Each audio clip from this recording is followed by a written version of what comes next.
What should we be marketing to our customers now, and how should we do that? Glenn, I'll start with you, and then Jeff, I'll ask you the same question. Well, it's very funny because, Jeff, I also worked in the hospitality business, restaurants, for a long time. And I find a lot of similarities in restaurants and dealerships because every day can be different, but there are structures and things that you have to follow in order to be successful. But in terms of marketing, it's the same thing. I think Jeff hit it really well. It's experiential. I mean, think of all the restaurants where you live. And if I came to visit and I said, okay, Jeff, I'm buying dinner, where do we go eat? You're going to go here. And it's not just going to be because the food or the price. You're going to say, boy, they take care of you. Right? So if the car is the car, we should be marketing. It's funny. One of you said it earlier, and it was a great point, and I don't think we should skim over it, is why should I even do business with you? I think we get caught up in the deal, discount, price. I think you should be marketing the fact that we'll do it online. We already know that you don't want to come in yet because we're all trying to figure this out.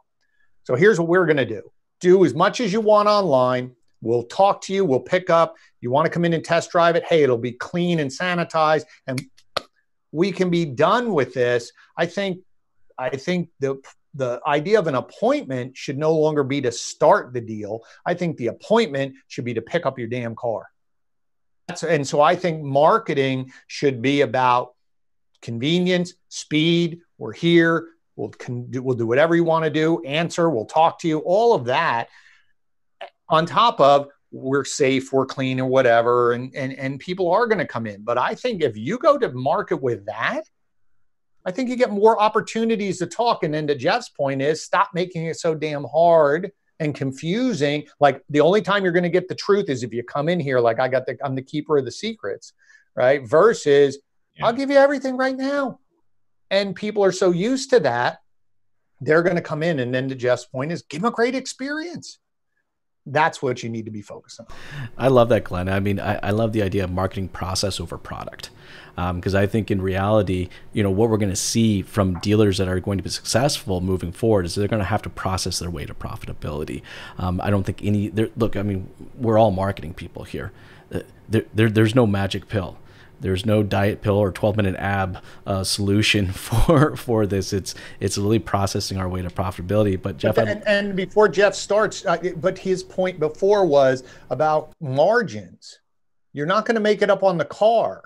But if I told what we are seeing, at least down here, some of our clients and some other people have called us up, is because they've leveraged the technology, because they're getting so much done online, they're selling 70% of their pre-COVID levels, right? 80% of their pre-COVID levels with 40% of their previous staff. So to Jeff's point, if you want to start compressing, it's going to be, if I could come back and sell what I sold before with half of my labor, why not? That's where right? You're going to start getting more to profitability to Jeff's point earlier. Oh, for sure.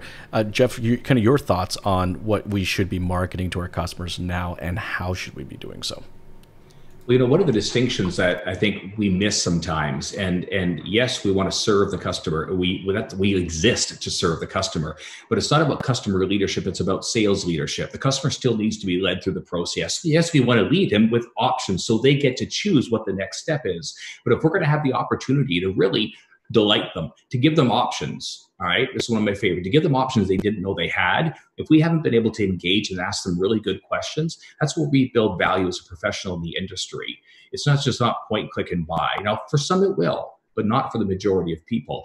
I think a lot of us are still very highly relational. We want someone to guide us through this complex car purchase experience. So I think we have to keep in mind that part of our job is to be a sales leader, is to lead the customers with good questions and giving them options, not by withholding information or manipulating, but giving them options, and give them options they didn't know they had. And oh my goodness, wow, you're going to build value, create value.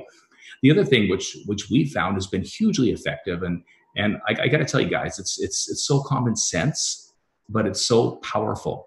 We'd adopted a strategy in middle of April, where we would work with dealers and reach out to their customers with our call center. And we would reach out to customers saying, hey, just calling to see if we can help you. We called to help them. We called because, you know, we had customers just like you who needed a vehicle service work done, had a vehicle breakdown, had their lease expiring, had a son or daughter who was taking public transport and didn't want them taking public transport, so they needed a smaller used car. We had so many customers just like you. We just want to reach out and make sure you're okay and see how we can help you, right? And by offering to help them, the actual response rate was 50% higher than if we had just called pre-pandemic to sell them. So if you reach out to customers sincerely with a desire to help and saying, and then giving them options, we just want to reach out to help you because customers just like you have A, B, C, D, or E. And if that applies to you, how can I be of assistance? Oh my goodness, that just opens doors. And to this day, I was reading reports from one of our campaigns this week in Ontario, where you are, Jason. This dealer was so scared to talk to his customers, and we walked him through the script and the word tracks. Forgive me, it's word tracks. And how there would be dialogue involved. And he said, okay, let's try it. And sure enough, we helped him book 15 service appointments, also found some sales opportunities. So I've been rambling a little bit, forgive me, but I'm very passionate about this, about sales leadership, and certainly about being able to reach out with a helping offer and stumbling across opportunities to help them upgrade their vehicle.